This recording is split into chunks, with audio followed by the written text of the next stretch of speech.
Just need to get this, what do we call this, off, and then the whole thing just dropped. Oh my god, the jack stand. I've gotten the sketchiest solution here to get the car up so I can move the jack stand. Hopefully I don't die.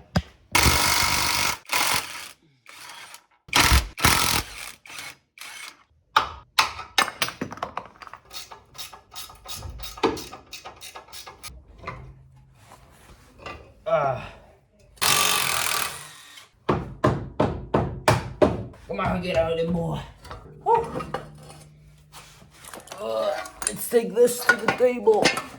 This is the old bush over here I got in my hand. This bush kind of just sits there in that mount over there. It's on the floor.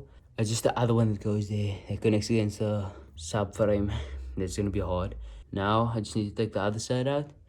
Then we can replace both side bushings. So I got the other side out. Now, last, I have to take out the steering rack. And then we should be done.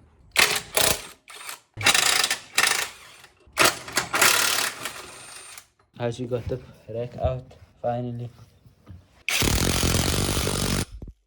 I've got the bushes in and the rack.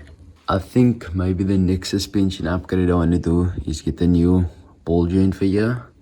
But it looks still pretty decent, but it is old, so it has to be replaced. Here's a little sneak peek on a video that's coming up soon. Can't tell you guys, but you know.